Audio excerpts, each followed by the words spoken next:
ओम शांति। युग के सृजनहार तुम्हारा अभिनंदन, मानवता के अवतार तुम्हारा अभिनंदन। बाप और दादा का हम आवाहन, अभिनंदन और आमंत्रण करते हैं। हमारा आज का विषय है मेरा भारत नशा मुक्त भारत। ये प्रोजेक्ट मेडिकल विंग RERF की तरफ से बहुत लंबे समय से चलाया जा रहा है। इसके अंतर्गत हम भारत की युवा पीढ़ी को बढ़ते हुए नशे की आदत से बचाने का प्रयास करते हैं। हमारे उद्देश्य ये है कि हमारे देश में 2000 और 2000 से बाद पैदा हुए जितने भी बच्चे हैं वो फिलहाल स्कूल और कॉलेजेस में हैं। इस पूरी युवा पीढ़ी को अगर हम नशे की लत से बचा लें तो ये देश की एक बहुत बड़ी सेवा होगी। आपको जानकर हैरानगी होगी कि हमारे देश में 5500 नए बच्चे हर रोज़ नशा लेने वालों की भीड़ में शामिल होते हैं। देखिए, ये जो नशे की दुकानों पर आपको गुटखा, बीड़ी, सिगरेट ये प्रोडक्ट्स नज़र आते हैं, ये मल्टीनेशनल कंपनीज का हमारे देश की युवा पीढ़ी के प्रति एक संगठित अपराध है। हमारे देश की 45% आबादी बच्चों की कुपोषित है। आप जानते हैं कि हमसे पहले की जो जनरेशन्स थी उनकी हाइट और वेट हमसे ज़्यादा होता था। आज आयु अनुसार बच्चों की हाइट और वेट कम होता जा रहा है, जिसका एक बहुत बड़ा कारण नशे की आदत है। इसके अतिरिक्त ये नशे की चीज़ें जो कि छोटे छोटे पाउचेस में बहुत सस्ते दामों पे आसानी से हर नुक्कड़ की दुकान पर उपलब्ध होती हैं, ये उनके स्वास्थ्य के लिए बहुत बहुत हानिकारक होती है। देखिए, सिगरेट में और बीड़ी में कितने हानिकारक पदार्थ पाए जाते हैं। आप सुनेंगे तो आपको ताज्जुब होगा कि सिगरेट में निकोटीन पाया जाता है। निकोटीन एक स्लो पॉइजन है। अगर निकोटीन को एक्सट्रैक्ट करके किसी को इसका इंट्रावीनस इंजेक्शन दे दिया जाए तो उस व्यक्ति की तुरंत मृत्यु हो जाती है। सिगरेट में बेंजीन पाई जाती है। बेंजीन ब्लड कैंसर का एक बहुत बड़ा कारण है। इसमें टार, कोल और पेट्रोलियम जैसे प्रोडक्ट होते हैं जो कि सिगरेट और बीड़ी को जलाए हुए रखते हैं, तो इससे ब्लड कैंसर होने का खतरा बढ़ जाता है। इसके अतिरिक्त इसमें ऑक्सीडेंट्स पाए जाते हैं। आप जानते हैं कि ऑक्सीडेंट्स कितने हानिकारक होते हैं। इनसे हमारी आंखें खराब हो जाती हैं, आंखों की नमी खत्म हो जाती है, जिसके कारण आंखों में कैटरेक्ट हो जाता है, मस्कुलर डिजेनरेशन हो जाता है और इससे कई अन्य आंखों की समस्याएं पैदा हो जाती है। सिगरेट में और बीड़ी में इसके अलावा आर्सेनिक होता है। आर्सेनिक अपने आप में एक पॉइजन है जो कि रेड पॉइजन में भी डाला जाता है। इसका ये काम होता है कि ये निकोटीन को तंबाकू से अलग करके गैस में कन्वर्ट करता है और ये हमारे लंग्स में जाकर हमें बहुत नुकसान देता है। इसके अतिरिक्त इसमें कार्बन मोनोऑक्साइड पाई जाती है। कार्बन मोनोऑक्साइड खून में ऑक्सीजन की मात्रा को कम कर देती है। इससे हमारे बॉडी के अंदर टॉक्सिन्स बढ़ जाते हैं, हमारा ब्लड प्रेशर बढ़ जाता है और हमारा शरीर इससे बहुत थकावट महसूस करने लगता है। इसमें फॉर्मेल्डिहाइड पाया जाता है।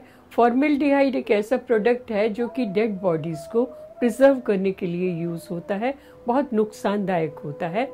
और इसके अतिरिक्त इसमें फिनाथेरीन पाया जाता है। देखिए, फिनाथेरीन बहुत सारे पेस्टिसाइड्स में, दवाइयों में, प्लास्टिक्स में यूज़ होता है। फिनाथेरीन एक ऐसा प्रोडक्ट है जो हमारे DNA तक को प्रभावित करता है। आपने बहुत सारे लोगों को ये कहते सुना होगा कि हमें तो बहुत साल हो गए, हमारे पे तो सिगरेट का कोई बुरा असर नहीं हुआ। आप ये यकीन मानिए कि अगर सिगरेट का आप पे असर नहीं हुआ तो आप DNA के माध्यम से आपकी आने वाली पीढ़ियां तक इससे प्रभावित हो जाती है। इसके अतिरिक्त सिगरेट में अमोनिया पाया जाता है। अमोनिया डिटर्जेंट में और टॉयलेट क्लीनर्स में यूज़ होता है। तो आप देखिए कि बीड़ी और सिगरेट में कितने हानिकारक पदार्थ पाए जाते हैं। एक सिगरेट आपके जीवन को 5 मिनट तक छोटा कर सकती है। आप इमेजिन करिए, अगर आपने 12 सिगरेट पिया तो आपका जीवन 1 घंटा कम हो गया, और अगर कोई व्यक्ति 40-45 वर्ष तक सिगरेट बीड़ी पीता है तो उसके जीवन की आयु कितनी कम हो जाती है, ये हम अंदाज़ा लगा सकते हैं। एक बार की बात है एक व्यक्ति बहुत ज़्यादा सिगरेट पीता था और सभी उसे समझाते थे कि तुम पीना बंद कर दो, लेकिन वो किसी का भी कहना नहीं मानता था। डॉक्टर ने भी कहा, उसके माता पिता ने भी कहा, परिवार के बुजुर्गों ने भी कहा, उसने किसी की बात नहीं मानी। एक दिन उसके गांव में एक महात्मा जी आए। उन महात्मा जी ने कहा कि बेटा इधर सुनो, तुम कितनी सिगरेट पीते हो? उसने कहा मैं 16 सिगरेट रोज़ की पीता हूँ। उसने कहा कब पीते हो, दिन में या रात में? तो उन्होंने कहा मैं दिन में पीता हूँ। उसने कहा तुम आज से डबल कर दो, तुम रात में भी पीना शुरू कर दो, तुम्हें उसके 4 फायदे होंगे। वो तो कह के चले गए। अब उसे रात भर नींद नहीं आई। उसने सोचा कि ये तो पहला व्यक्ति है जिसने मुझे ये कहा कि मुझे व्यसन से 4 फायदे भी होंगे। उसे रात भर नींद नहीं आई। सुबह उठ के भागा भागा महात्मा जी के पास गया कि महात्मा जी मुझे क्या 4 फायदे होंगे? उन्होंने कहा देखो, सबसे पहला फ़ायदा तो ये होगा कि तुम्हारे घर में कभी चोर नहीं आएंगे। कि जी वो कैसे होगा? कि तुम दिन में सिगरेट पीते हो 16, रात में 16 सिगरेट पियोगे तो रात भर जागते रहोगे। सिगरेट पियोगे तो तुम्हें खांसी आएगी। अब जब तुम रात भर खांसते रहोगे तो चोर तो तुम्हारी खांसी सुन के बाहर से ही भाग जाएगा। उसने कहा ये तो ठीक है। अच्छा, दूसरा फ़ायदा क्या होगा? दूसरा फ़ायदा ये होगा कि तुम्हें कभी कुत्ता नहीं काटेगा। उसने कहा जी ये कैसे होगा? उसने कहा देखो, जब तुम सिगरेट पियोगे तो सिगरेट से ज़्यादा पीने से क्या हो जाता है कि हमारे पैरों में, हमारी हड्डियों में ब्लॉकेज हो जाते हैं और गैंग्रीन हो जाता है पैर में। जब पैर में गैंग्रीन हो जाएगा, तुम्हारा पैर काट दिया जाएगा तो तुम्हारे हाथ में डंडा आ जाएगा। और जिसके हाथ में डंडा होता है उसे कुत्ता काटता है? नहीं काटता, उससे तो कुत्ता दूर भागता है। अच्छा, तीसरा फ़ायदा क्या होगा?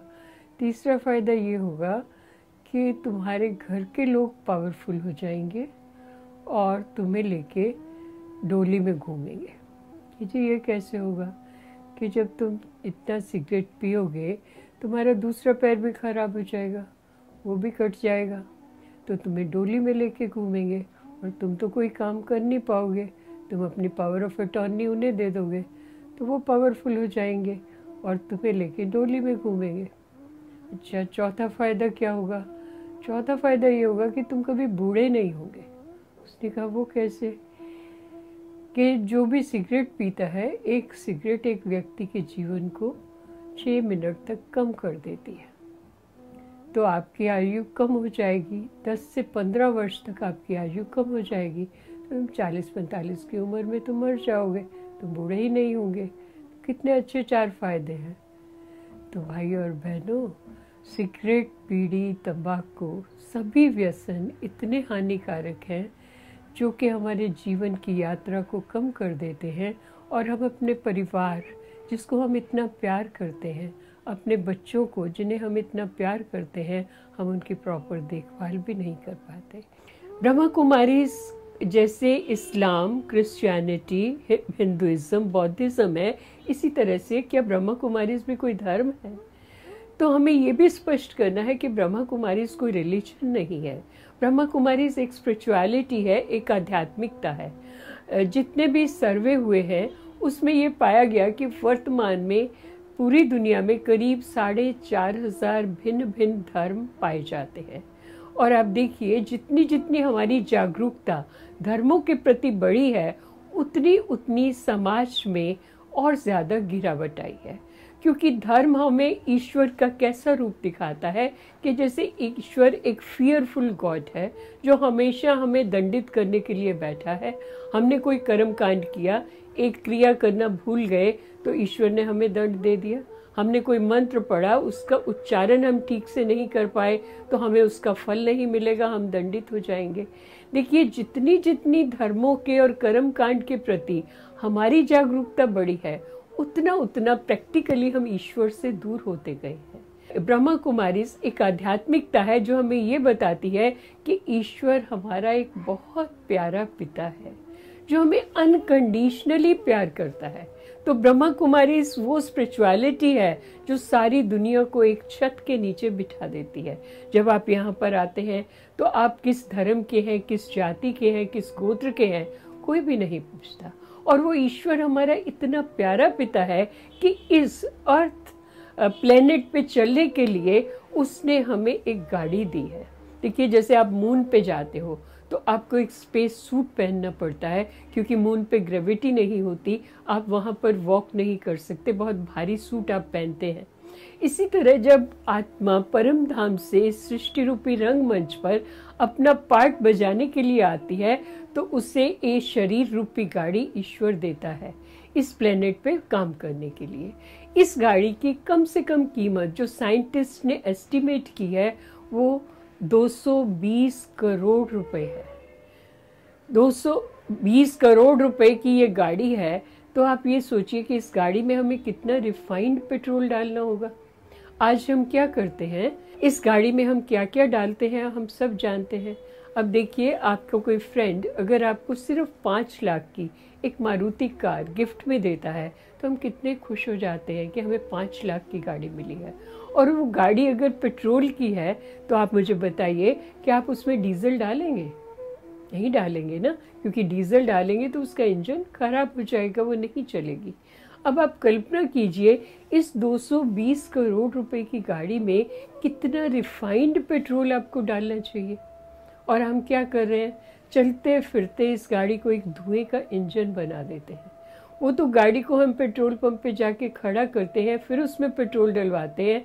आज मनुष्य चलते फिरते खाद्य अखाद्य पदार्थ कुछ भी जो भी उससे मिलता है वो इसमें डालता रहता है। तो फिर बताइए ये गाड़ी खराब होगी या नहीं होगी? तो ईश्वर ने हमें ये जो गाड़ी दी है, सर्टेनली वो बीड़ी सिगरेट तंबाकू इसमें नहीं डाल सकते। इस शरीर में एक आत्मा रहती है, वो आत्मा जो कि बहुत ही एक चमकता हुआ खूबसूरत सितारा है जो भ्रिकुटी के मध्य में निवास करता है। वो आत्मा इस शरीर रूपी गाड़ी को चलाती है, तो इसे कितना शुद्ध पेट्रोल अर्थात भोजन हमें देना चाहिए। जब हम अपने देवी देवताओं को कभी बीड़ी सिगरेट का भोग नहीं लगाते तो हम इस शरीर को इन चीज़ों का भोग कैसे लगा सकते हैं? तो ये सब हानिकारक पदार्थ हमारे शरीर को बहुत नुकसान पहुंचाते हैं। देखिए, आपको याद होगा अभी 2 साल पहले हमने मैगी को बैन कर दिया गया था।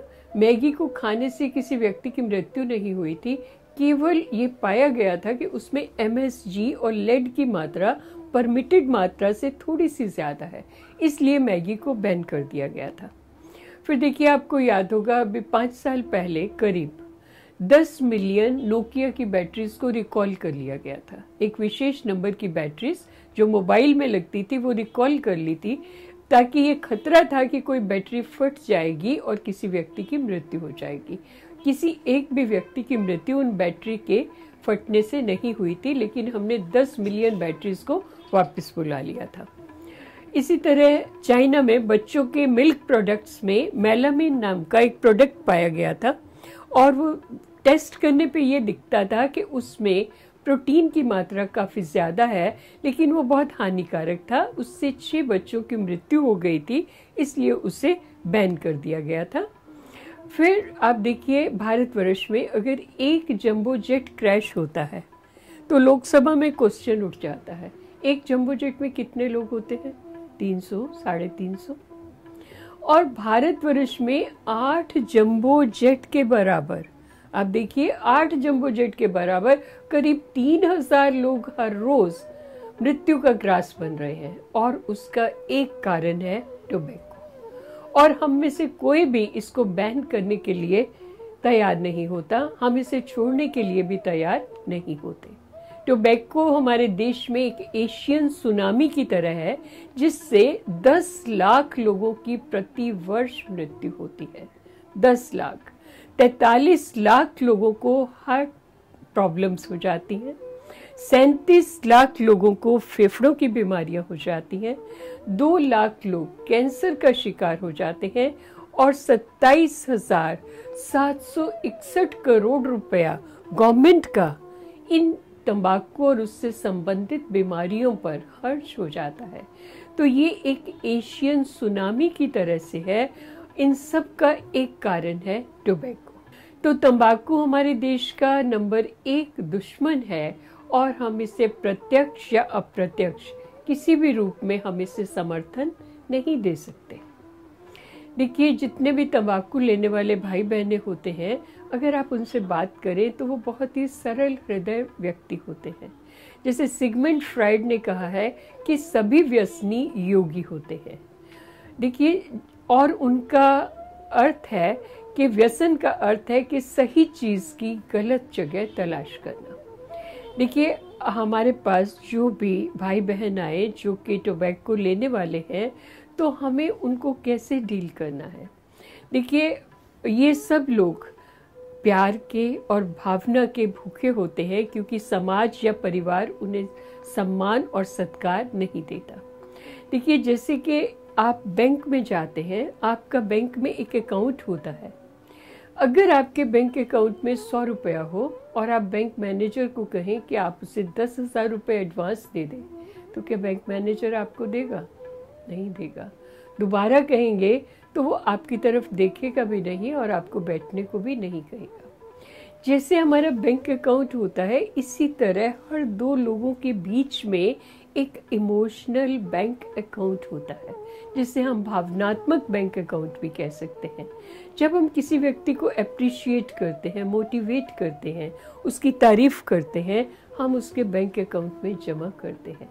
जब हम उससे गुड मॉर्निंग कहते हैं, थैंक यू कहते हैं, ये उसके अकाउंट में डिपॉजिट है। जब हम उसे ओम शांति कहते हैं या सिर्फ स्माइल करते हैं, अपनी बॉडी लैंग्वेज से उसे एक्सेप्ट करते हैं, तो ये भी उसके बैंक अकाउंट में डिपॉजिट है। और इसका विपरीत, जब हम किसी को देख के अपनी बॉडी लैंग्वेज से मुंह दूसरी तरफ कर लेते हैं, जब हम उसे डांट देते हैं, जब हम उसकी बात पे ध्यान नहीं देते, इग्नोर करते हैं, तो ये जैसे कि उसके बैंक अकाउंट से विड्रॉल है। और देखिए, इसको आप ध्यान से समझिए, क्योंकि ये बेसिक रीज़न है जिसके कारण बच्चे या बड़े एडिक्ट होते हैं। जब किसी व्यक्ति को अपने परिवार से, अपने मित्र ग्रुप से एक्सेप्टेंस नहीं मिलता, कोई उसकी बात को नहीं सुनता, वो अपने आप को अकेला समझता है, तो वो उसके व्यसनी होने के चांस बढ़ जाते हैं। क्योंकि वो अपनी समस्या किसी के सामने नहीं रख पाता, तो क्या होता है, वो चाहता है कि थोड़ी देर के लिए मैं अपनी समस्या से मुक्त हो जाऊं। ये एक ही विचार जो मेरे मन में बार बार चक्कर लगा रहा है, कम से कम थोड़ी देर के लिए मेरा मन शांत हो जाए, तो वो अपने आप को शांत करने के लिए किसी न किसी व्यसन को लेना शुरू करता है और धीरे धीरे वो व्यसन उसकी आदत बन जाता है।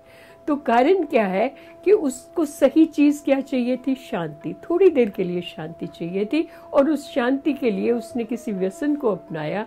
हम भी तो उसे वो शांति दे सकते हैं। तो हमें अपने उन भाई बहनों को जो व्यसन का शिकार हो गए हैं, हमें बहुत ही इमोशनली इंटेलिजेंट वे में उन्हें हैंडल करना है कि आप तो बहुत अच्छे हो। लाइफ की किसी प्रॉब्लम को लेकर आपने ये व्यसन लेना शुरू किया था, लेकिन और आपको शांति चाहिए थी। आपकी समस्या का समाधान कोई व्यसन नहीं है। और दूसरा, शांति आपको चाहिए, तो सही शांति कहाँ मिलेगी वो हम आपको बताते हैं। तो आप बहुत प्यार से, इमोशनली इंटेलिजेंट तरीके से इन व्यसनी भाई बहनों को हैंडल करेंगे, तो हम उनको व्यसन मुक्त करने में बहुत बड़ा योगदान दे सकते हैं। देखिए, व्यसन 2 तरह के हैं। एक तो जो व्यसन लेते हैं हम, जो सब्सटेंस है, और दूसरे हैं व्यवहार संबंधी व्यसन। जो व्यसन है उसमें तंबाकू, अल्कोहल, अफीम, चरस, गांजा और कई तरह की दवाइयाँ हैं। और दूसरी तरह के हैं बिहेवियरल एडिक्शंस, जैसे कई लोगों को जुआ खेलने की लत होती है, कईयों का मूड खराब हो तो उन्हें बहुत ज़्यादा शॉपिंग करने लगते हैं, शॉपिंग करने से उनका मूड चेंज हो जाता है।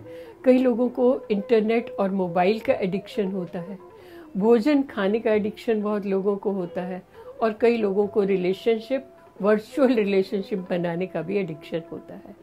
तो ये बहुत लंबा टॉपिक है, हम केवल 2-3 चीज़ों पर ही आज फोकस करेंगे, एक टोबैको पे और दूसरा बिहेवियरल एडिक्शंस में व्हाट्सएप, मोबाइल और इंटरनेट पे। अगर इस युवा पीढ़ी को हमने इस एडिक्शन से नहीं बचाया, तो आने वाले समय में हमें शायद व्हाट्सएप हॉस्पिटल खोलने पड़ेंगे, जिसमें फेसबुक और लाइक वर्ड्स होंगी। आप कल्पना कीजिए, आज का बच्चा एक सेल्फी लेता है, उसे नेट पे डालता है और फिर वो बार बार उसे खोल के देखता है कि कितने लोगों ने लाइक किया। ये एक लैक ऑफ सेल्फ एस्टीम है। आप ये समझिए कि उस बच्चे ने सेल्फ का विकास नहीं हुआ, उसकी अपने बारे में अपना कोई दृष्टिकोण नहीं है। दूसरे लोग उसे जो समझते हैं वो अपने आप को वही समझता है। अगर दूसरे लोगों ने अप्रिशिएट किया, पसंद किया, तो वो एलिवेटेड फील करेगा, और अगर दूसरे लोगों ने कहा नहीं तुम अच्छे नहीं लग रहे, तो वो अपने आप को डाउन फील करता है। आज के इस विकास के युग में हमने क्या गेन किया अगर हमने बच्चों की सेल्फ एस्टीम भी रेज नहीं की? तो हमें ये उन्हें ज्ञान देना बहुत ज़रूरी है कि आप कौन हो। आप एक बहुत ही खूबसूरत चमकता हुआ ट्विंकलिंग स्टार हो जो भ्रिकुटी में बैठकर इस पूरी गाड़ी को चलाता है। आप उस ईश्वर की परम सत्ता की संतान हो। आपके अंदर ईश्वर का डीएनए है, इसीलिए आपको शांति, प्रेम, एक्सेप्टेंस, खुशी पसंद है। ये ईश्वरीय क्वालिटीज है जो आपके अंदर है, और हर आत्मा यूनिक है। इस सृष्टि रंगमंच पर उसका एक यूनिक पार्ट है। आपको किसी की अप्रूवल की ज़रूरत नहीं है। आप एक बहुत ही प्यारी आत्मा हो जो इस सृष्टि रंगमंच पर एक बहुत बड़ा काम करने के लिए अवतरित हुई हो।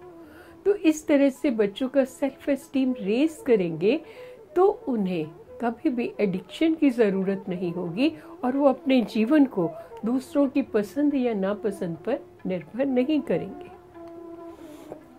देखिए, इस इंटरनेट और मोबाइल के क्या असर होते हैं।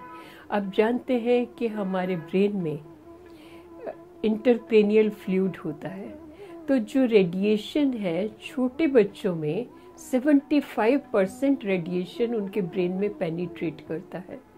5 से 10 साल के बच्चों में 50% और बड़ों के दिमाग में 25% ये रेडिएशन इन्फिल्ट्रेट करता है।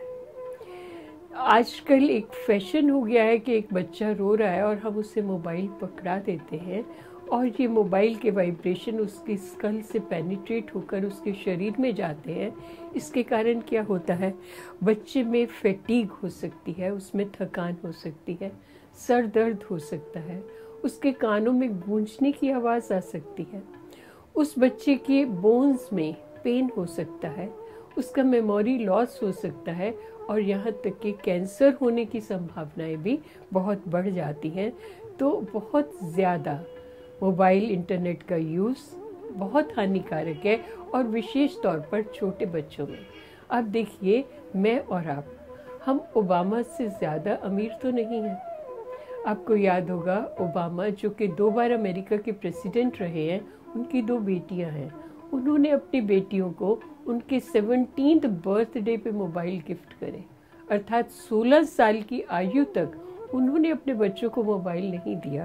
और हम, आप और एक एवरेज इंडियन क्या कर रहा है, 6 महीने के बच्चे के हाथ में भी खेलने के लिए मोबाइल पकड़ा देता है ताकि वो मोबाइल से खेलता रहे, रेडिएशन उसके ब्रेन में जाते रहे और आप अपना काम करते रहे।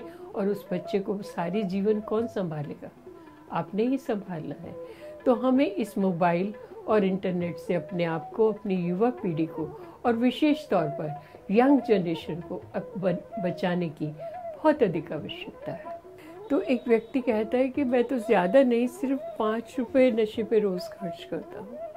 अगर एक व्यक्ति 5 रुपये रोज़ खर्च करता है, 1 महीने में 150 रुपये, और अगर 15 वर्ष की आयु में उसने नशा लेना शुरू किया, तो क्या होगा कि 45 वर्ष तक अगर 150 रुपये पर मंथ उसने पोस्ट ऑफिस या बैंक में डाले होते, तो आज उसके खाते में 6,48,000 रुपया जमा होता। इसी तरह अगर एक व्यक्ति बीड़ी सिगरेट पर 16 रुपये हर रोज़ खर्च कर रहा है, तो उसके अकाउंट में 20,73,000 रुपया 45 वर्ष में जमा हो जाता। फिर वो लोग शिकायत करते हैं कि आप तो बहुत अमीर हो, आपके पास मकान है, गाड़ी है। तो ये सब चीज़ें हैं, तो ये सेविंग का परिणाम है।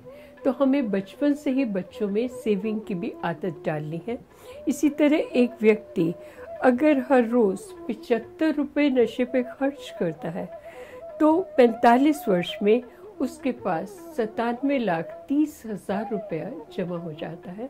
और अगर कोई शराब पर या किसी भी अन्य नशीले पदार्थ पर 150 रुपये प्रतिदिन खर्च करता है तो उसके पास 1,94,00,000 रुपया इस समय में जमा हो जाएगा, जो कि एक बहुत बड़ी रकम है जिससे वो अपने परिवार की ज़रूरतों को अच्छे से पूरा कर सकता है।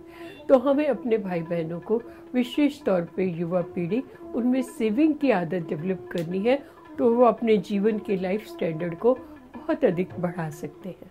देखिए, आज जब हम लोगों को कहते हैं कि आप नशे पे खर्च मत करिए, आप अच्छी खुराक खाइए, आपका नशा वैसे ही छूट जाएगा, तो उनका क्या कहना होता है कि देश में तो महंगाई इतनी है, इस महंगाई में कोई अच्छी खुराक कैसे खा सकता है। अब देखिए, मैं आपको तुलना करके बताती हूँ। आज की डेट में बादाम ही नहीं, बादाम गिरी का क्या रेट है, 800-900 रुपये प्रति किलो। और गुटखे का क्या रेट है, 4,000 रुपये प्रति किलो। आप बादाम नहीं खाएंगे और 4 पैकेट गुटखा रोज खा लेंगे। काजू का रेट देखिए, 800 रुपये प्रति किलो। और सिगरेट 5,000 रुपये प्रति किलो है, और हम सिगरेट पीते हैं और काजू नहीं खाते हैं। घी तो बहुत ही महंगा हो गया है मैडम, क्या करें, घी तो 600 रुपये किलो हो गया है। रामदेव का भी घी बहुत महंगा हो गया, हम खा ही नहीं सकते। और तंबाकू का रेट क्या है, 1,500 रुपये किलो, और आप तंबाकू खाते हैं। देखिए, सेब का क्या रेट है, सेब तो बहुत महंगा है, फ्रूट तो इतना महंगा हो गया कि केवल अमीर लोग ही खा सकते हैं, 100 रुपये किलो है। और सुपारी 600 रुपये किलो है। वो सुपारी हम काट के बच्चों को भी दे देते हैं और खुद भी खाते हैं। दूध तो बहुत महंगा है, पी नहीं सकते, 50 रुपये लीटर हो गया है दूध। मदर डेयरी का दूध भी महंगा हो गया है। और शराब कम से कम 150 से लेकर 5,000 रुपये लीटर जिसका रेट है, उसको आज हमारा मजदूर वर्ग, हमारा युवा पीढ़ी कंज्यूम कर रहा है। तो हमें उन्हें ये बताना है कि अगर आप अच्छी खुराक खाएं तो वो सस्ती है और आपकी सेहत के लिए भी उपयोगी है। देखिए, इन एडिक्शंस के कारण क्या है। इन एडिक्शंस के बहुत सारे कारण हैं, जैसे कि सबसे पहला कारण है पीयर प्रेशर, अर्थात हमारे साथी लोगों का दबाव। 95% लोगों में इंटरव्यू करने पे ये पाया गया, उन्होंने बताया कि जब हम स्कूल कॉलेज में थे, 12 से 14 वर्ष की आयु के थे, उस समय नशे की हमें ये आदत लगी और पहली बार हमने अपने किसी मित्र के दबाव में आकर इस नशे को यूज़ किया और फिर वो हमारे जीवन का अंग बन गया। तो हमारा ये फ़र्ज़ है कि हम बच्चों को स्कूल में इस बारे में सचेत करें कि वो व्यक्ति आपका मित्र नहीं हो सकता जो आपको नशे के लिए प्रेरित करता है और जिसके दबाव में आकर आप नशा लेते हैं।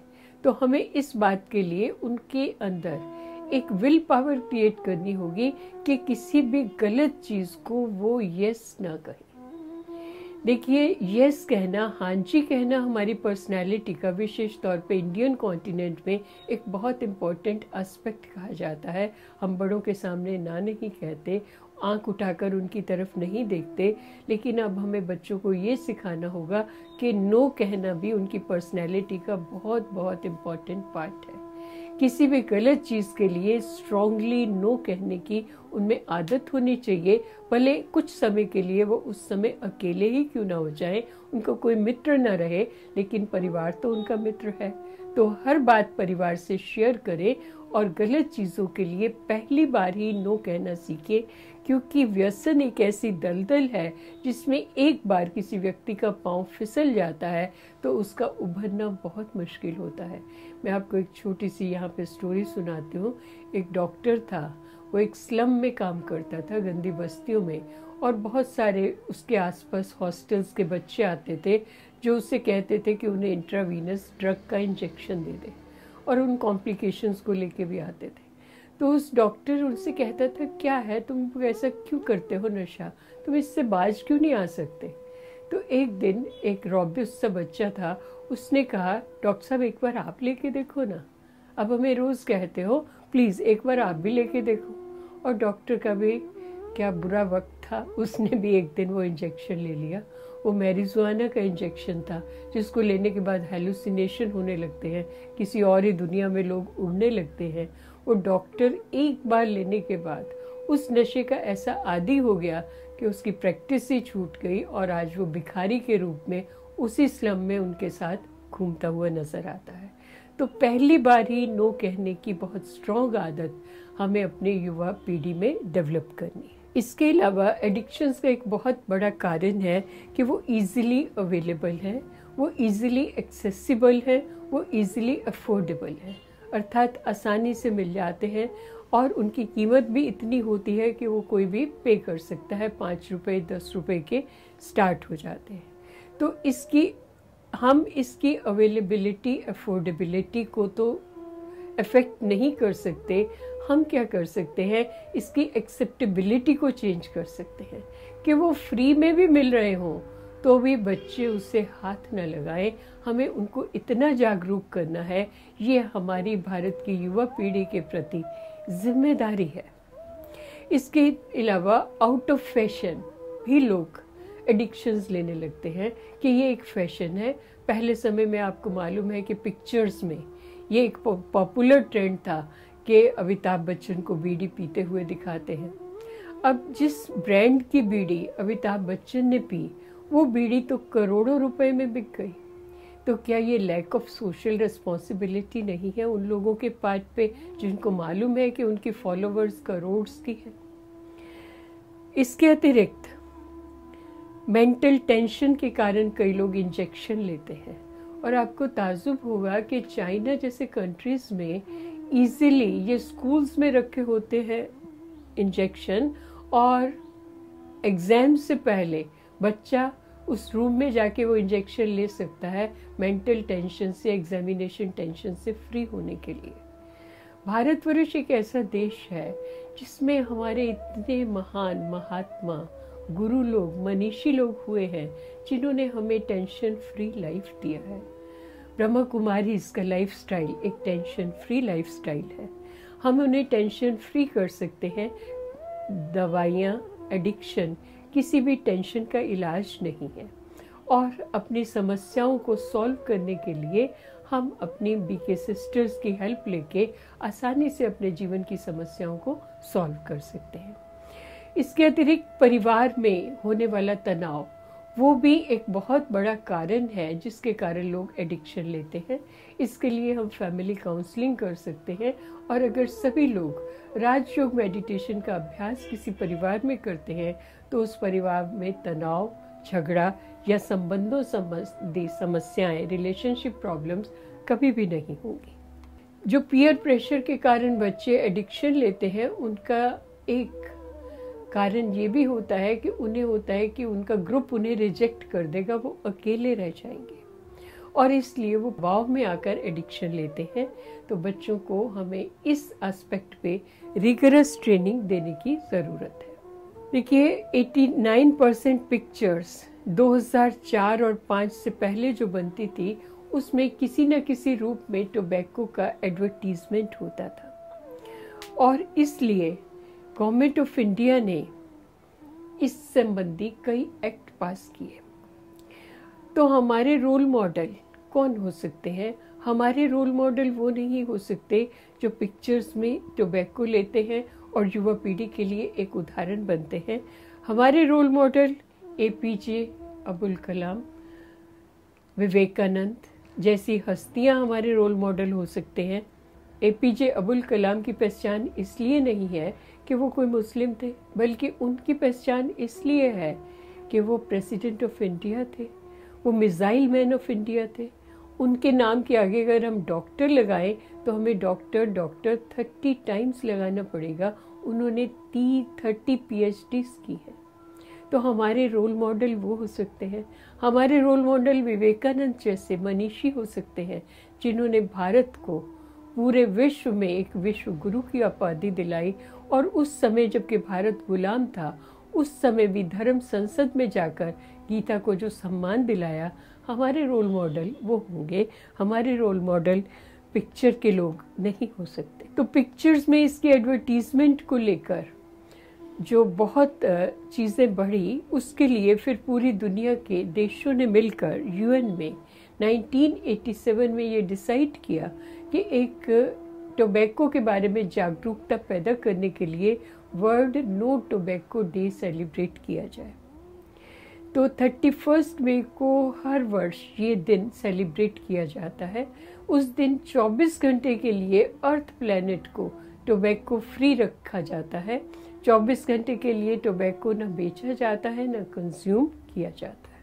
तो इस पिक्चर्स में टोबैको के एडवर्टीजमेंट को लेकर गवर्नमेंट ने 2003 में टोबैको कंट्रोल एक्ट पास किया, जिसको cigarette and other tobacco products act, COTPA act के नाम से जाना जाता है।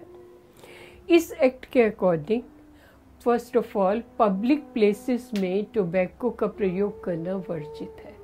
अर्थात किसी भी पब्लिक प्लेस पर जहाँ पर 20-30 लोग इकट्ठे हुए हो, बस स्टैंड हो, रेलवे स्टेशन हो, कोई रेस्टोरेंट हो, वहाँ पर आप स्मोक नहीं कर सकते। और इसका एडवर्टीजमेंट टोबैको प्रोडक्ट्स का बैन है। अर्थात जैसे बाकी चीज़ों का एडवर्टीजमेंट होता है, टोबैको प्रोडक्ट का एडवर्टीजमेंट नहीं हो सकता। इसका स्पॉन्सरशिप और प्रमोशन भी बैंड है। आपको याद होगा पहले क्रिकेट मैचेस को ITC, Indian tobacco company, sponsor किया करती थी। अभी ये बैन है, किसी भी मैच को या पब्लिक इवेंट को कोई टोबैको कंपनी स्पॉन्सर नहीं कर सकती। और इसका प्रमोशन भी बैंड है, अर्थात एक के साथ एक फ्री। इस तरह टोबैको प्रोडक्ट किसी चीज़ के साथ फ्री में भी नहीं दिया जा सकता। इसके अतिरिक्त माइनर्स को, 18 साल से कम आयु के बच्चों को टोबैको प्रोडक्ट बेचना एक अपराध है, गंभीर अपराध है। एक जुवेनाइल जस्टिस एक्ट भी पास किया गया गवर्नमेंट ने, जिसके अकॉर्डिंग 18 साल से कम आयु के बच्चे को कोई तंबाकू, सिगरेट या अन्य कोई चीज़ बेचता है तो उससे 1 साल की सज़ा, 5 लाख तक का जुर्माना हो सकता है और अनबेलिएबल वारंट जारी होगा। इसके अतिरिक्त लूज सेल अर्थात खुला तंबाकू, खुली बीड़ी या एक सिगरेट, एक बीड़ी बेचना भी बैंड है। इस एक्ट के अकॉर्डिंग किसी भी स्कूल या कॉलेज के 100 गज के एरिया में तंबाकू या बीड़ी बेचने वाली कोई भी दुकान नहीं हो सकती। जो भी तंबाकू बेचा जाएगा उसके 85% पैकेट के ऊपर एक पिक्टोरियल वार्निंग होगा, एक पिक्चर होगा और उसके साथ वार्निंग होगा कि tobacco is injurious to health. तो ये सभी काम इस एक्ट के अकॉर्डिंग गवर्नमेंट ऑफ इंडिया ने किए। हमारे रोल मॉडल ये हो सकते हैं, देखिए ये सुशील कुमार है, एक मराठी एक्टर है। उसे 2 करोड़ तक का ऑफर दिया गया कि वो वाइन की एक बॉटल लेके मॉडलिंग करे, लेकिन उसने रिफ्यूज़ कर दिया कि अगर मैं शराब की बॉटल लेके ये एडवर्टीजमेंट करूँगा तो मुझे देख के लाखों मराठी युवा भी इसका शिकार हो जाएंगे। तो ये एक सेंस ऑफ रिस्पॉन्सिबिलिटी है। इस तरह के लोग हमारे रोल मॉडल हो सकते हैं। ये देखिए, ये एक स्कूल है जिसमें बच्चे स्कूल के बाहर एक बोर्ड लगा रहे हैं जिस पे लिखा हुआ है कि स्कूल के 100 गज के एरिया में तंबाकू, बीड़ी, सिगरेट बेचने वाली कोई भी दुकान नहीं हो सकती और अगर कोई इसका उल्लंघन करता है तो टोबैको कंट्रोल ऑफिसर उसका चालान कर सकता है और टोबैको कंट्रोल ऑफिसर हर हॉस्पिटल में होता है। 2017 में WHO ने ये बताया कि स्मोकिंग से ब्लाइंडनेस भी हो सकता है, क्योंकि जो स्मोकिंग करते हैं उसमें जो ऑक्सीडेंट्स होते हैं वो हमारी आंखों को नुकसान पहुंचाते हैं, आंखों की नमी खत्म हो जाती है। इसके कारण कैटरेक्ट और ऑप्टिक रेटिनोपैथी जैसी प्रॉब्लम्स क्रिएट हो जाती है। स्मोकिंग जो अनबॉर्न बेबीज हैं, जो गर्भस्थ शिशु हैं, उनको बहुत नुकसान करता है। इसलिए मदर्स को इस बात का बहुत ध्यान रखना चाहिए कि वो प्रेगनेंसी की ड्यूरेशन में किसी टोबैको प्रोडक्ट का प्रयोग न करें। 2018 में WHO का थीम था कि टोबैको ब्रेक्स हार्ट, अर्थात टोबैको के कारण हार्ट प्रॉब्लम्स इंक्रीज होती हैं। तो ग्लोबल हेल्थ और डेवलपमेंट को बूस्ट करने के लिए हमें टोबैको पर नियंत्रण पाना होगा। देखिए, जो निकोटीन होता है सिगरेट में, उसके कारण ब्लड के क्लॉट डेवलप हो जाते हैं। देखिए, हमारी आर्टरीज के अंदर की लाइनिंग एक सिंगल लेयर एंडोथीलियम होती है, जिसमें से लगातार नाइट्रिक ऑक्साइड गैस निकलती रहती है। चूँकि वो गैस निकलती रहती है, इसलिए वो लेयर नॉन स्टिकी होती है, उस पर कुछ जमता नहीं है। लेकिन जैसे ही हम एक सिगरेट पीते हैं तो 35 मिनट के लिए नाइट्रिक ऑक्साइड गैस निकलना बंद हो जाती है, जिसके कारण वो लेयर स्टिकी हो जाती है और उस पर कोलेस्ट्रॉल जमना शुरू हो जाता है, और जिससे हार्ट अटैक का खतरा बढ़ जाता है। ये देखिए, आप देख रहे हैं कि आर्टरी है, जिसमें एक नॉर्मल आर्टरी है जिसमें खून बह रहा है। फिर आप देखिए उस आर्टरी में एथीरोमा अर्थात फैटी डिपॉजिट बिल्ट हो गया। जैसे हमने सिगरेट पिया, नाइट्रिक ऑक्साइड निकलना बंद हो गया, उसकी साइडों पे फैटी लेयर शुरू हो गई। तो फैट डिपॉजिट बढ़ते बढ़ते इतना बढ़ जाता है कि ब्लड का फ्लो उसमें से कम होता चला जाता है। टोबैको के धुएं के कारण प्रतिवर्ष 46,000 लोगों को हार्ट प्रॉब्लम्स होती है। टोबैको के कारण हमारा ब्लड प्रेशर बढ़ जाता है। जैसे ही आप सिगरेट का पफ लेते हो, कार्बन मोनोऑक्साइड अंदर जाती है, ब्लड प्रेशर बढ़ जाता है। इससे हमारा HDL अच्छे वाला कोलेस्ट्रॉल कम हो जाता है। इससे हमारी आर्टरीज और ब्लड सेल्स डैमेज हो जाते हैं, हार्ट अटैक का खतरा बढ़ जाता है। और सिगरेट के धुएं में 4000 हानिकारक केमिकल पाए जाते हैं, जिसमें से 200 केमिकल बहुत ज़्यादा पॉइजनस होते हैं और 69 कैंसर कारक होते हैं। तो देखिए, स्मोकिंग से क्या क्या होता है। स्मोकिंग से बहुत सारे हेल्थ रिस्क हो जाते हैं। हार्ट का मैंने आपको बताया, इसके अलावा कैटरेक्ट हो जाता है आंखों में। इससे दांत भी खराब हो जाते हैं, दांतों से स्मेल आने लगती है। इससे कैंसर हो जाता है। 90% जो ओरल कैंसर है उसका कारण हमारे तंबाकू है। इसके अलावा इससे पेट में अल्सर हो जाते हैं। तंबाकू के कारण एस्थमा हो जाता है, लंग्स की प्रॉब्लम हो जाती है। 2019 में WHO का थीम था कि टोबैको को अपनी सांसें लेने मत दीजिए, don't let tobacco take your breath away. अर्थात तंबाकू का हमारे फेफड़ों पे कितना बुरा असर होता है। इससे COPD हो जाता है, लंग संबंधी समस्याएं हो जाती हैं, ये बताया गया।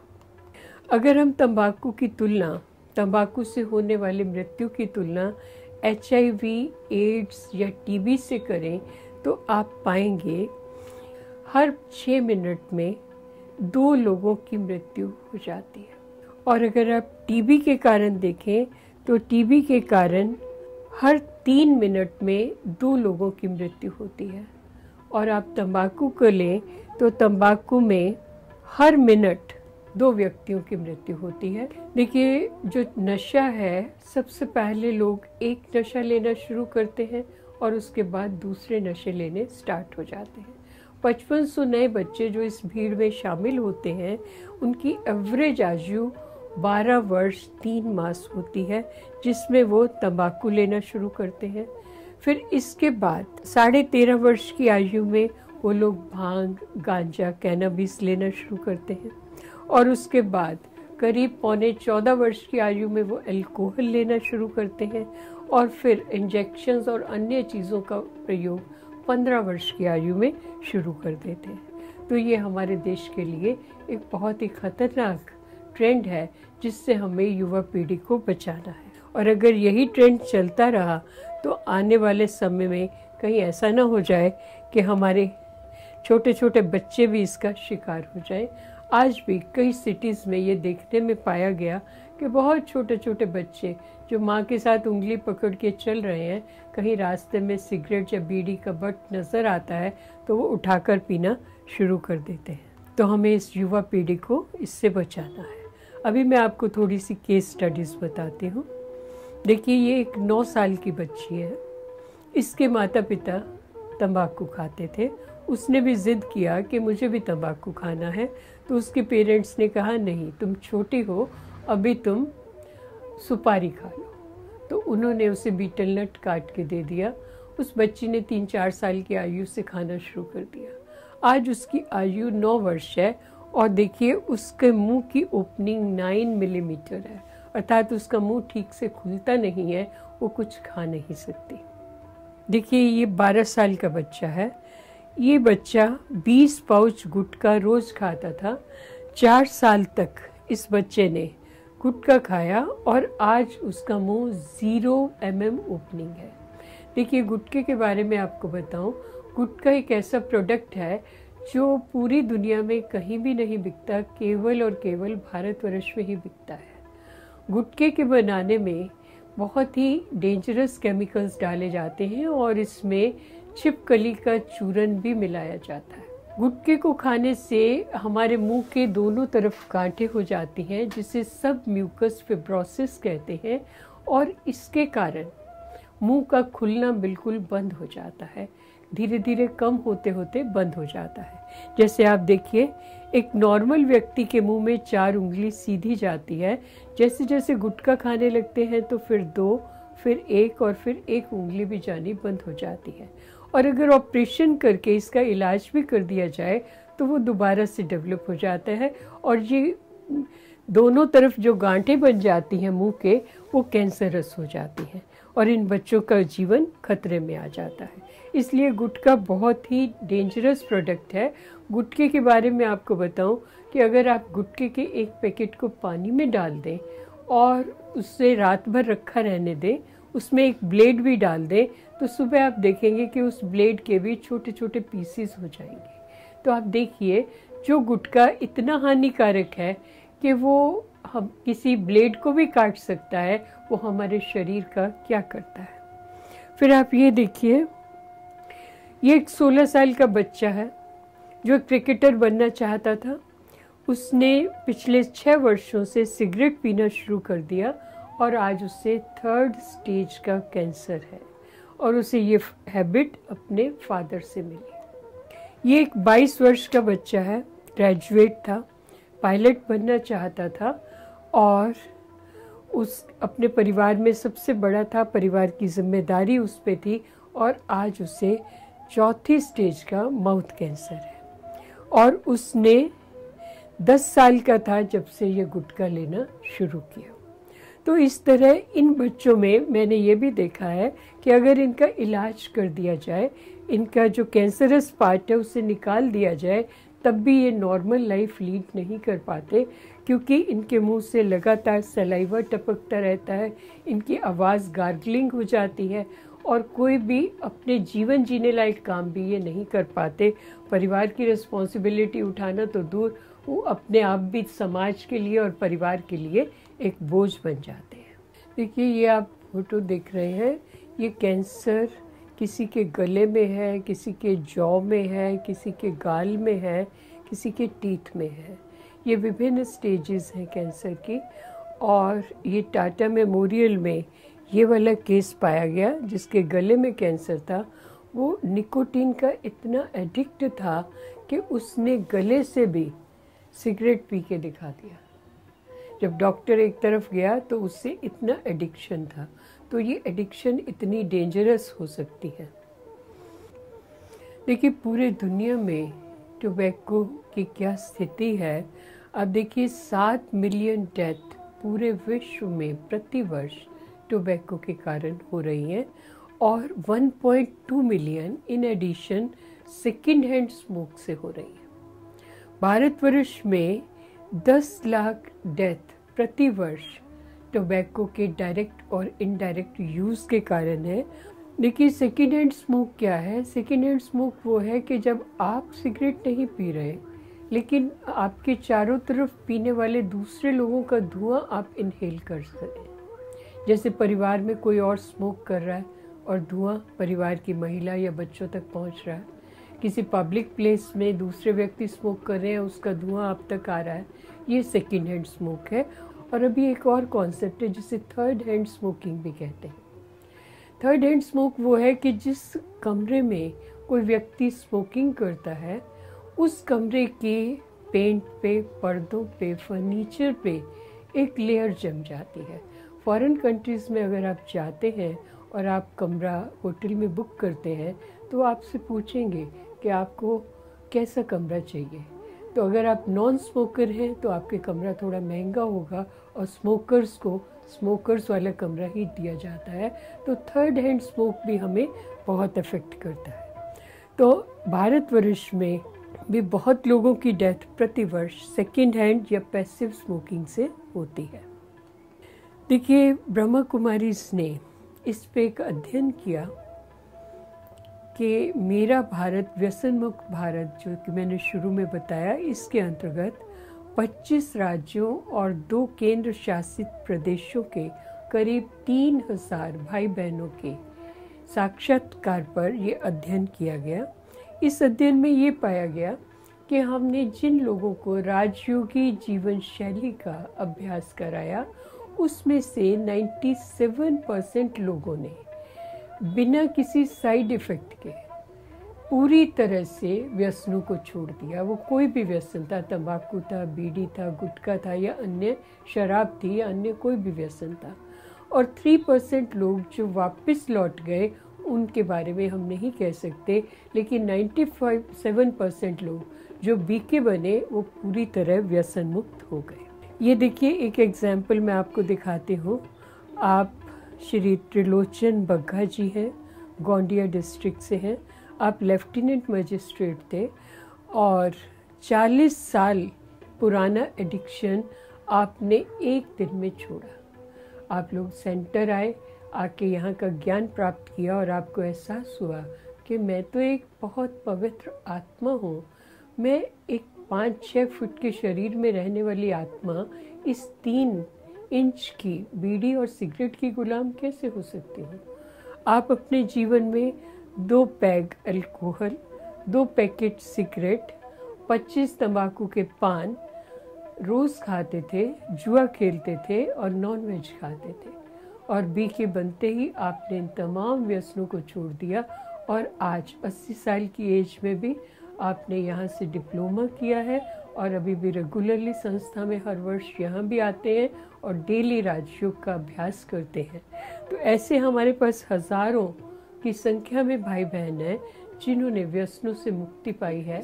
विनोद जी जो मुगरा बादशाहपुर के पूर्व विधायक हैं, आप एक व्यसनी थे, आप तंबाकू बीड़ी पीते थे और ब्रह्मा कुमारी बहनें जब उन्हें राखी बांधने गई तो उन्होंने दान में कुछ मांगा। उन्होंने कहा ये व्यसन हमें दान में दे दीजिए। उन्होंने अपना वो बीड़ी सिगरेट का डिब्बा उन्हें दान में दे दिया और आज 9 वर्ष हो गए हैं। उस एक दिन की इन पवित्र बहनों द्वारा कराई गई प्रतिज्ञा के कारण आज तक उन्होंने व्यसन को टच नहीं किया और पूरी तरह से व्यसन मुक्त एक दैवी आत्मा बन गई है। तो हमारी संस्था में ऐसे आपको हज़ारों भाई बहनों के उदाहरण मिलेंगे जिन्होंने राजयोग जीवन शैली का अभ्यास करके व्यसनों से मुक्ति पाई है। देखिए, 2012 में महाराष्ट्र में व्यसन मुक्ति अवार्ड ब्रह्मा कुमारीज को मिला। 2013 में अमरावती महाराष्ट्र में भी एक अभियान लागू किया गया और इसमें भी ब्रह्मा कुमारीज को डी एडिक्शन अवार्ड मिला। 2014 में महाराष्ट्र से स्टेट अवार्ड मिला। 2015 में छत्रपति संभाजी राजे व्यसन मुक्ति साहित्य सम्मेलन अवार्ड ब्रह्मा कुमारीज को मिला। 2016 में महाराष्ट्र का state level award de addiction का ब्रह्मा कुमारीज को मिला। 2017 में राष्ट्रपति महात्मा गांधी राज्य स्तरीय व्यसन मुक्ति सेवा पुरस्कार ब्रह्मा कुमारीज को मिला। 2018 में सामाजिक न्याय व विशेष सहाय विभाग द्वारा भी de addiction award Brahma Kumaris को मिला। 2019 का अवार्ड भी ब्रह्मा कुमारीज को मिला। इसके अलावा global initiative for tobacco awareness 2016 में शांतिवन में लॉन्च किया गया।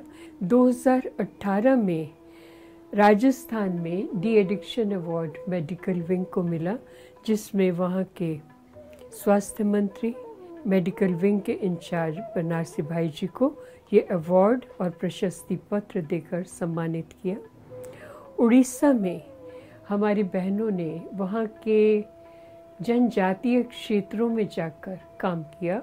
फुलबानी एरिया में जहाँ पर ट्राइबल्स रहते हैं, जो बहुत ही वायलेंट ट्राइब है, उन लोगों को व्यसन मुक्ति का ट्रेनिंग दिया और आज वहाँ के ट्राइबल्स व्यसनों को छोड़कर बहुत ही अच्छी तरह से राजयोग का अभ्यास करते हैं और उन्होंने अपने जीवन को सफल किया है।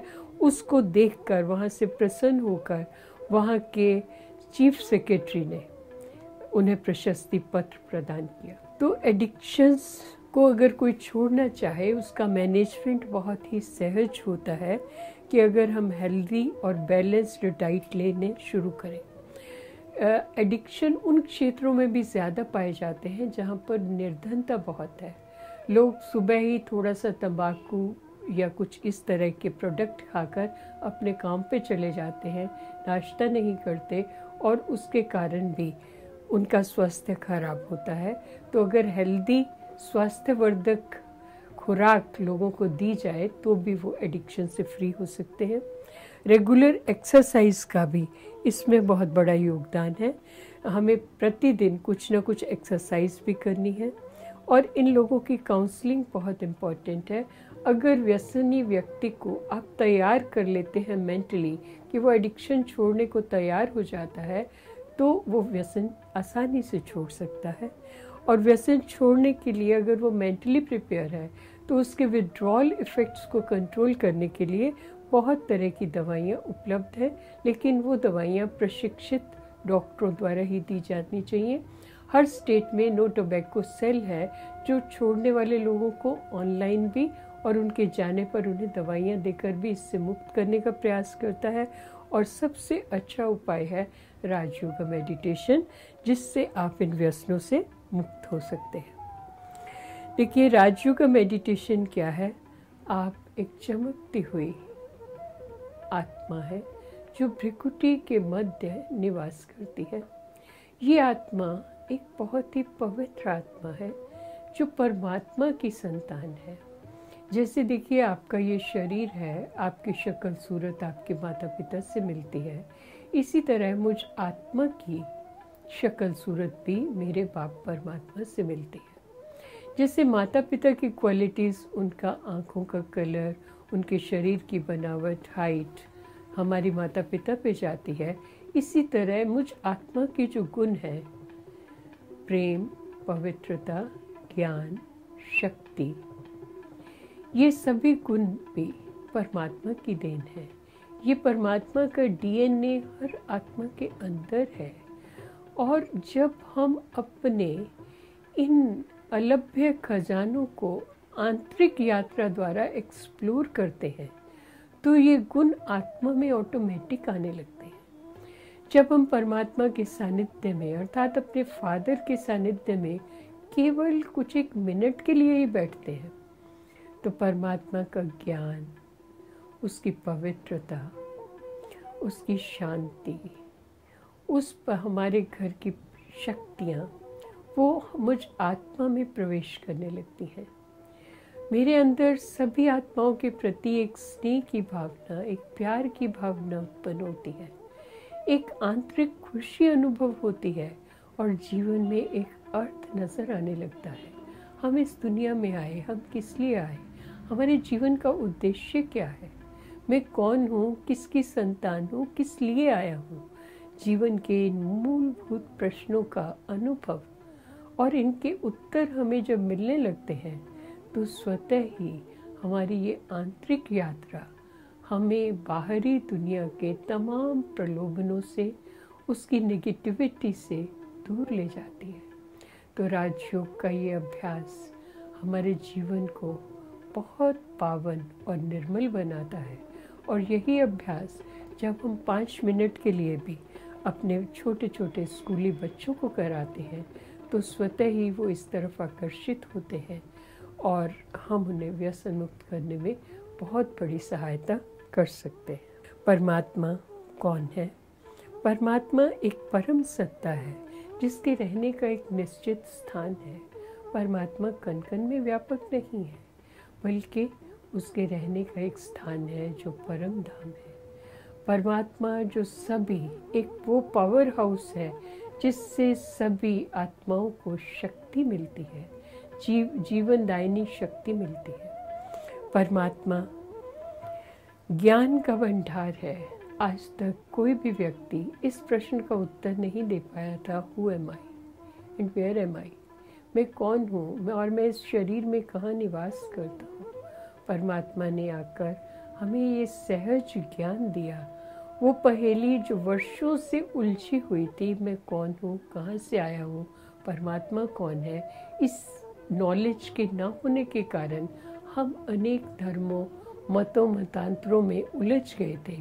आज उस पहेली का हमें जवाब मिल गया कि मैं कौन हूँ, परमात्मा कौन है, मेरा उससे रिश्ता क्या है और मैं उससे संबंध कैसे स्थापित कर सकता हूँ। परमात्मा को ना जानने के कारण हम अनेक जगह भटक गए थे, बाह्य मुक्ता, कर्म कांडों में और अनेक चीज़ों में उलझ गए थे।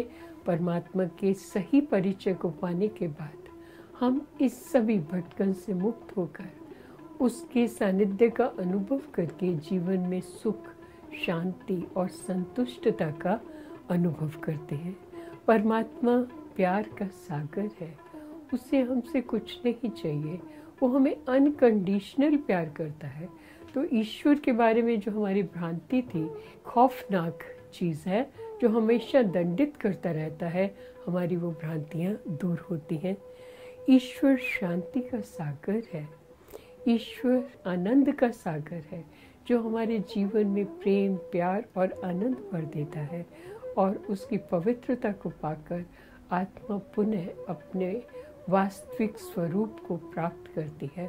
तो परमात्मा के इन गुणों और शक्तियों का जब हम अनुभव करते हैं तो हमारा जीवन सभी तरह के व्यसनों से मुक्त हो जाता है। तो हम जब अपने आप को एक आत्मा समझकर, अंतर्मुखी होकर अपने बुद्धि के नेत्र से उस पिता परमात्मा को देखते हैं तो हमारा उससे एक आत्मिक नाता जुड़ जाता है और उस नाते के अनुभव से उसकी सभी शक्तियाँ, उसकी मेंटल स्टेट डाउनलोड होने लगती है।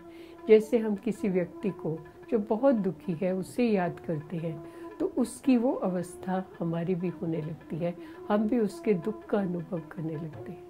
इसी तरह जब हम परमात्मा पिता को याद करने लगते हैं तो वो ever blissful, ever pure, ever joyful, ever happy है, तो उसकी वो स्थिति हमारे जीवन में भी डाउनलोड होने लगती है।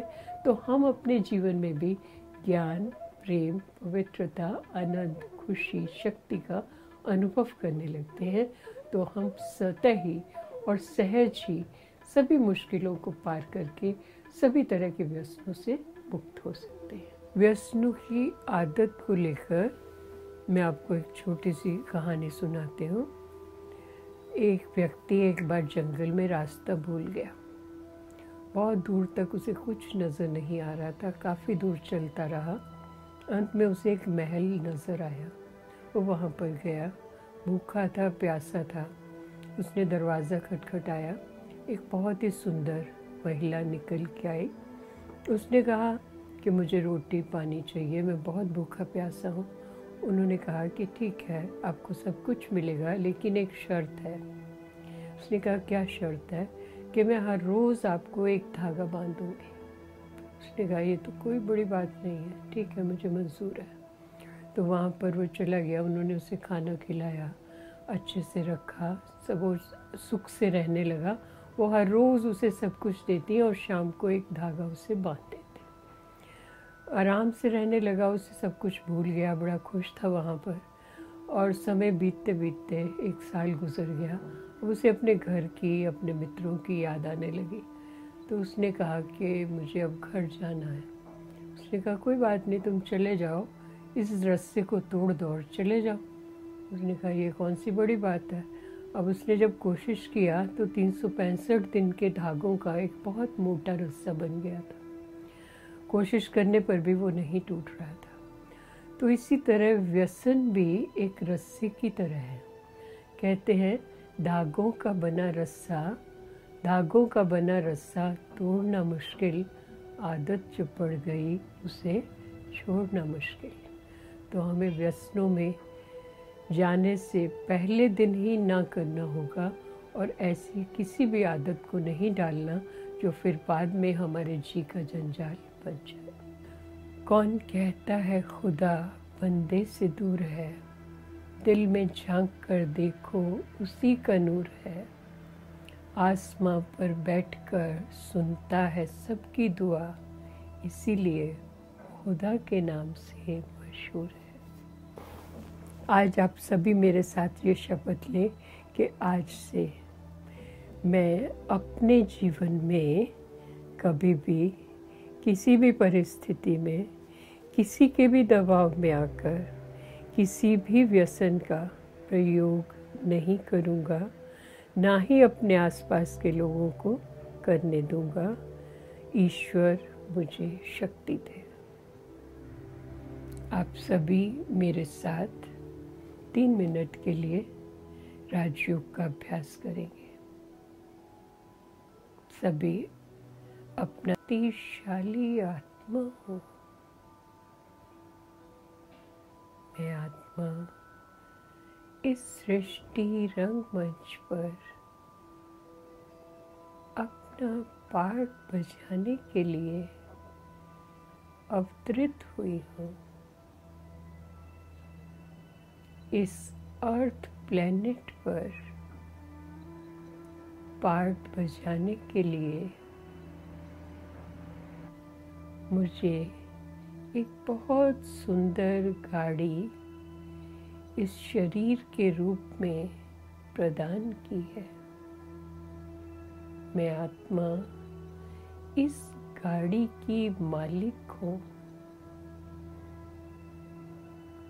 मैं आत्मा अपने मन, बुद्धि और संस्कारों की मालिक हूँ। मैं एक शक्तिशाली आत्मा हूँ। मैं आत्मा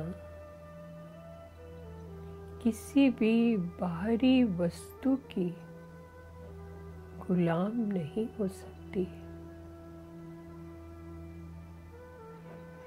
मैं सर्वशक्तिवान बाप की संतान। मैं आत्मा अभी एक यात्रा पर चलती हूँ। देखिए, बुद्धि के नेत्र से देखिए, मैं आत्मा, मैं एक चमकता हुआ स्टार भ्रिकुटी से निकलकर ऊपर आकाश की तरफ जा रहा। देखिए, मेरा शरीर यहीं बैठा है और मैं आत्मा ऊपर और ऊपर जा रही हूँ। नीचे की सभी चीज़ें बहुत छोटी नज़र आ रही हैं और ऊपर देखिए बहुत मुक्त रखती हूँ। ओम शांति।